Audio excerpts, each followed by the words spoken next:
ngedunin rahinane kadimakin sepisanan urun pendapat sepunika. Tidak ada pertanyaan dari beliau. Beliau prinsipnya berharap bahwa ada sebuah kebersamaan begitu ya, sama-sama membangun Bali ke depan berdasarkan pada sastra itu. Harus ada kolaborasi bersama pesan beliau. Dan semoga keberadaan Republik Sastra ini bisa berjalan eksis begitu ke depannya. Momentum 2020 beliau menambahkan pula bahwa dalam mengelola Bali itu Satmaka mengelola batin sebetulnya ya. Tidak ada catatan sejarah di masa lalu pemimpin tidak didampingi oleh rohaniawan yang nyastro. Nah, ini konsep mencari ketenangan rohani sesungguhnya dalam konsep pemerintahan. Baik sekali. Jadinya ada satu pertanyaan dari Aldo, mahasiswa program doktor ilmu pariwisata Universitas Udayana, tentang bagaimana sebetulnya pentingnya kita mendapatkan pengetahuan dari sastra. Terlebih di tengah zaman modern saat ini, segala bentuk informasi sudah bisa didapatkan dari teknologi. Kita akan dengar bagaimana pemaparan ketiga narasumber kita. Mungkin yang pertama dari Udelingsir.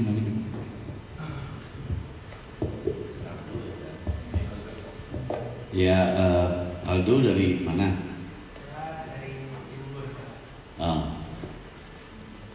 Menarik itu sebenarnya.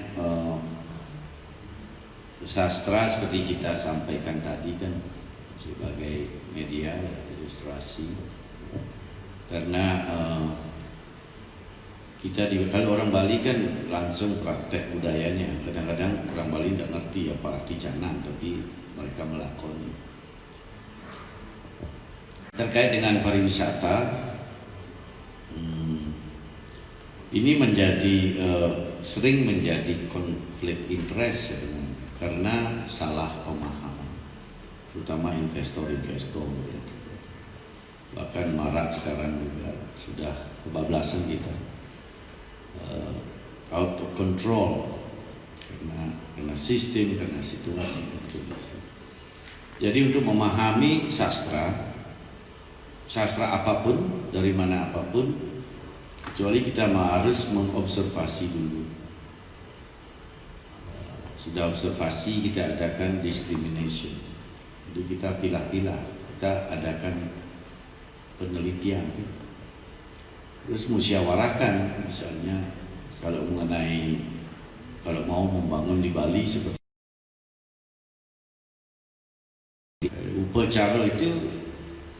cara kita mendekatkan diri di mana kita berada, itu menyesuaikan dengan kondisi budaya. Upekara itu ya sesajen, filsafat itu ya tujuan sekarang membangun untuk usaha, untuk pariwisata.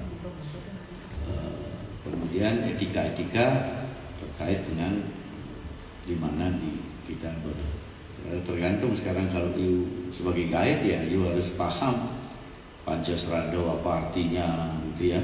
Walaupun tidak melakoni, tetapi kan bisa merasakan minimal kalau sudah melihat prosesnya. Kayaknya harus involve, harus masuk ke dalam sistemnya untuk merasakan, oh ini proses. Karena kita sebagai agama praktis banyak simbol-simbol yang kadang-kadang kita juga tidak mengerti maknanya, tetapi di dalam kegiatan itu terjadi. Jadi observasi, discrimination, liberation, and judgment, dengan membuat judgment lebih dulu. Dan sekarang kan itu judge dulu, urusan nanti ya yang akhirnya ruwet. Nah kira-kira itu yang bisa, sebab kalau dulu turis cari budaya, sekarang budaya cari turis. Jadi budaya itu dijadikan objek sekarang. Saya ingat waktu saya kecil dulu belum seperti ini, di Ubud kan budaya kita menjadi subjek, menjadi penelitian.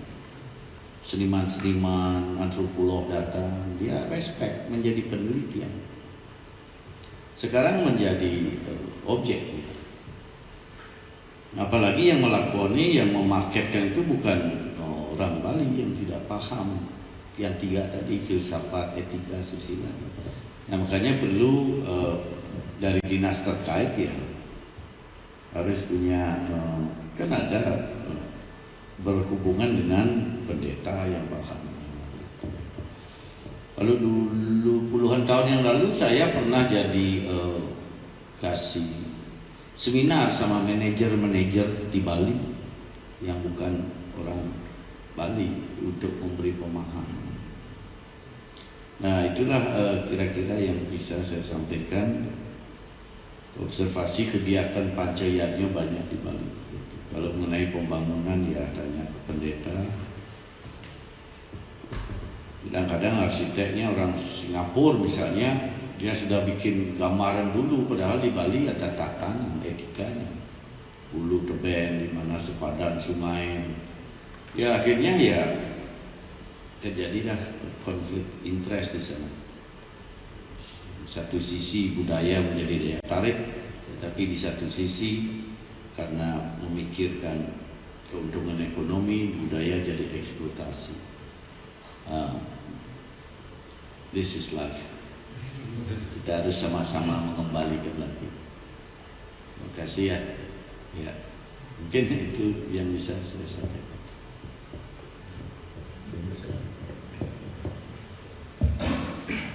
Terima kasih pada Aldo. Bagaimana untuk mendapatkan memaknai pengetahuan Bali?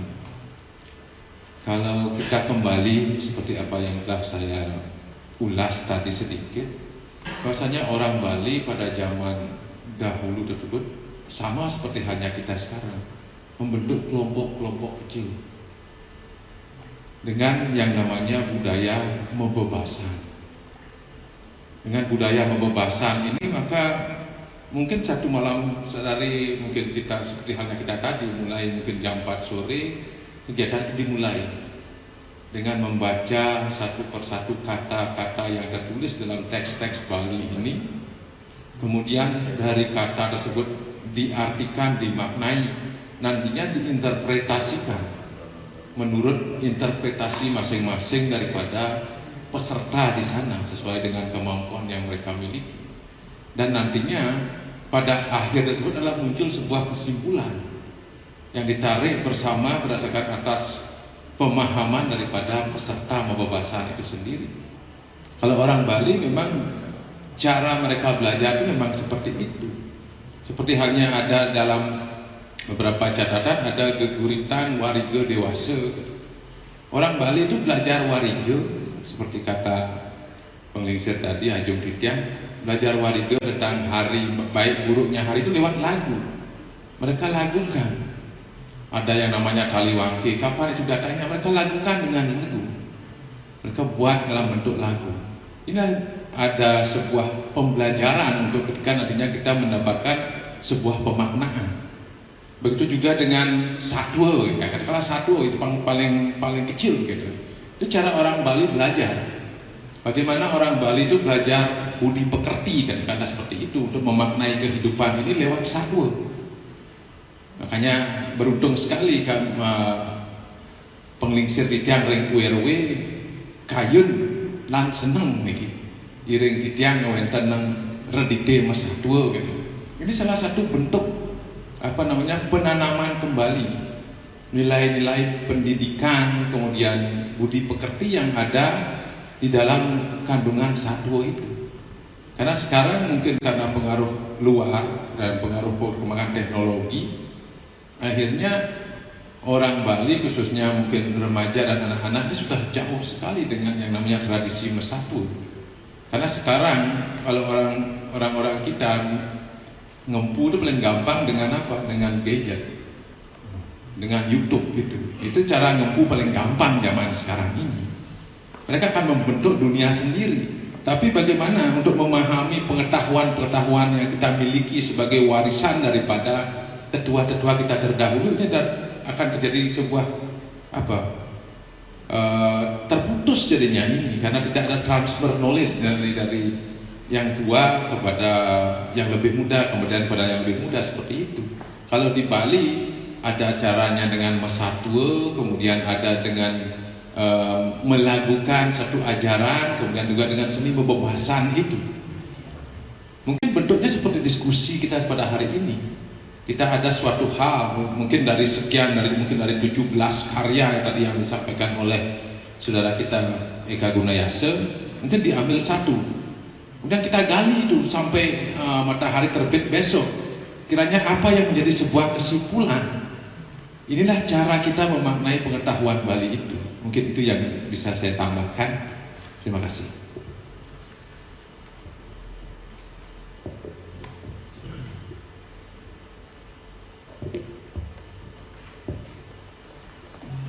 Baik, terima kasih atas tanggapan sekaligus juga pertanyaan dari para sahabat sekalian. Yang pertama, menanggapi Aldo, di Bali memang kita memiliki dua cara untuk memaknai sastra. Ada yang disampaikan secara lisan seperti yang sudah disampaikan tadi. Jadi transmisi pengaliran pengetahuan tentang sastra itu dilakukan secara lisan. Biasanya itu dilakukan ketika malam hari dan anak-anak diceritai. Kenapa? Karena cerita-cerita yang diberikan sebelum tidur, ya, dongeng mesatwa itu tujuannya agar ripantaranikan tutur kelawan turu gitu. Jadi di perbatasan antara terjaga dan tidur itu momen yang paling baik untuk mentransmisikan ajaran. Suci batin orang itu di pertengahan antara sadar dan tidurnya itu.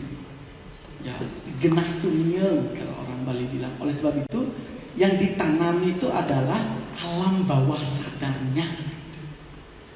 Kalau anak kecil-kecil itu diberikan cerita-cerita itu pasti diharapkan ada responsmen itu biasa. Kalau sampai anak itu tertidur, orang tua itu biasanya tetap mesatwa, bertutur lagi sedikit, sehingga di perbatasan antara dia terjaga dan tidur itu alam bawah sadarnya yang diberi satwa itu.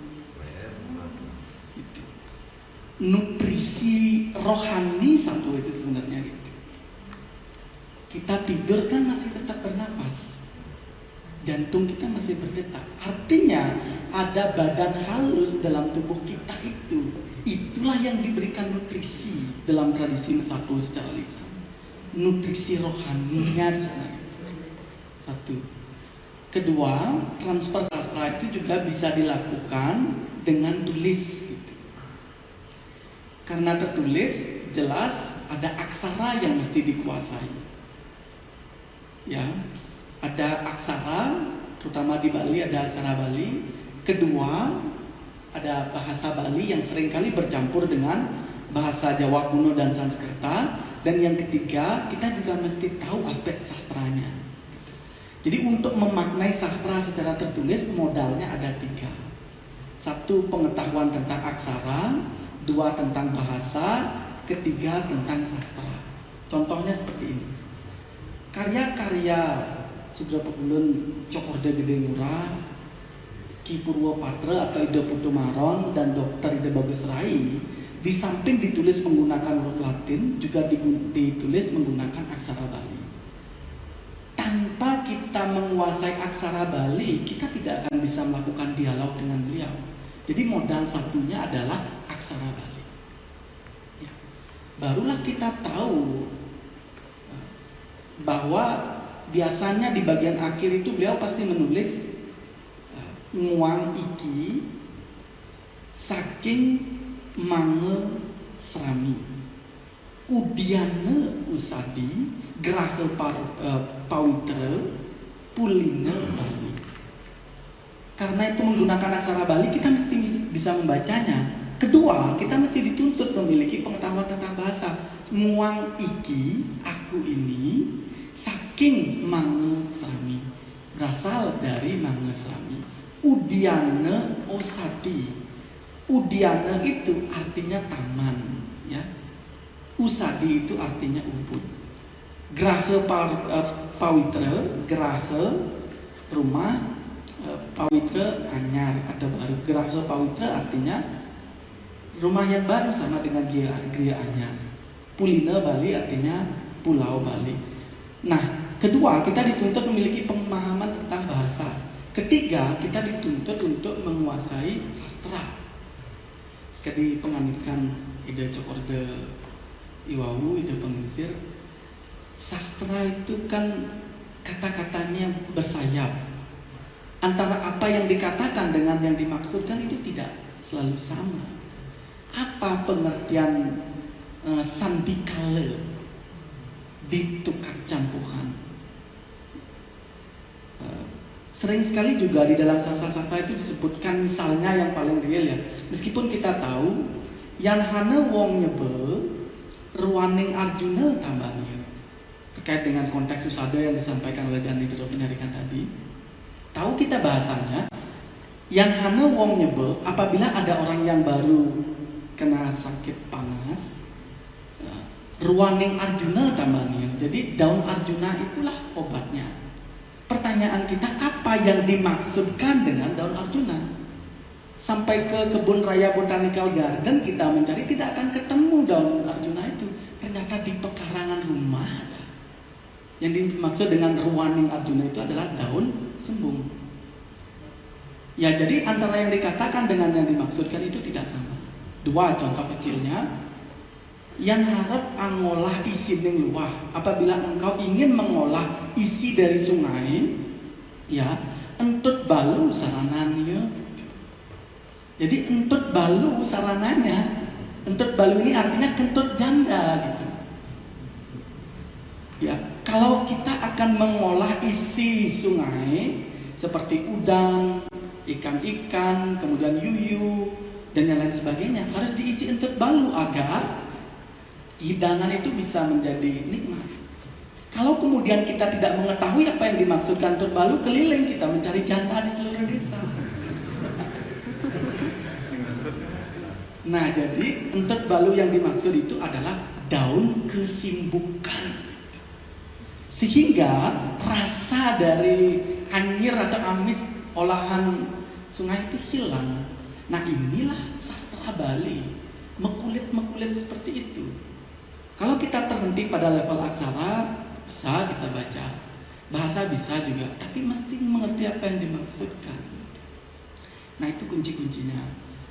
Akedik yang nampenin saking waktu wah Yesus semua sampun titiang akeh boleh pajah aja talar ratu surya saking dia mangas rami talar dane kira penyarikan ruran batur titiang akeh boleh hajah-hajah lainane makin nenenin indri tri rakawi ring usah di desa puniki ngenenin indek kesederhanaan sekadi ratu menikayang wawu persis nih titiang yakin napi sana bawa sang ratu wawu sareng napi sana sampun kepica oleh ide penglingsir dawa titiang akhir mereka kemudian patah.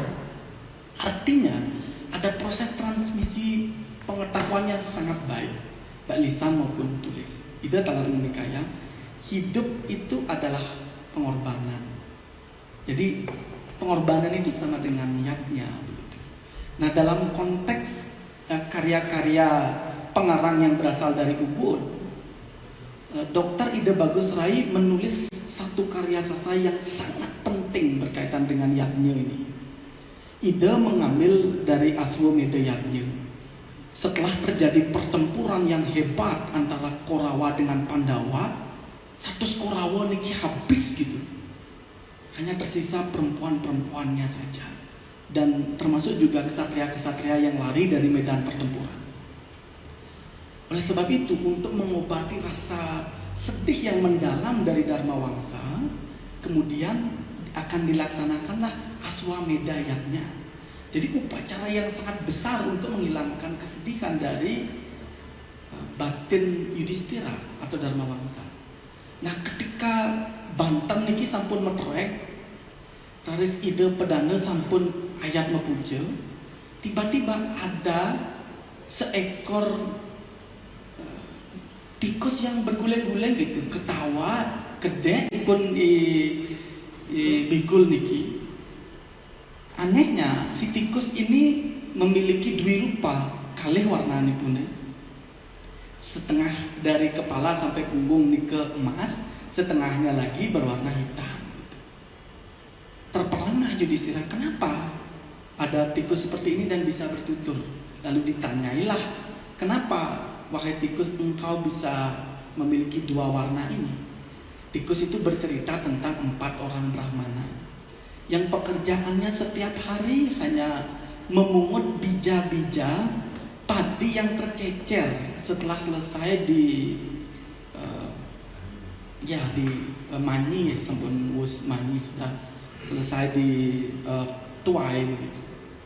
Nah, 4 orang Brahmana ini kemudian di musim kemarau sasi kelima nike kan musim paceklik, sedikit sekali beliau berhasil mendapatkan sisa-sisa orang menuai padi di sawah itu. Lalu dari apa yang didapatkan sedikit demi sedikit itu beliau tanya, dijadikan bubur. Nah, setelah buburnya matang, ya akan dinikmati oleh keempat orang Brahmana itu. Pada saat yang bersamaan, kemudian ada seorang peminta-minta. Jadi wangde ide ngiyun bubur itu diberikan kepada orang yang datang itu. Oleh sebab itulah kemudian sisa bubur yang diberikan itu atengel nika jatuh dan menimpa si tikus ini. Nah, setelah tertimpa inilah kemudian warna bulu dari tikus ini berubah dari hitam menjadi emas. Inilah yagnya yang menurut Yadnya Ringkudu Kesetra niki tertinggi. Pertanyaan tikus ini kepada Yudhistira, mampukah Aswamedha yagnya yang besar ini membuat buluku berubah emas seutuhnya? Nah, di titik inilah kenapa kemudian menurut Yadnya Ringkudu Kesetra ini, yagnya itu tidak jumpur ya, bahwa yagnya itu adalah pengorbanan yang mesti dilakukan dalam bentuk keseharian.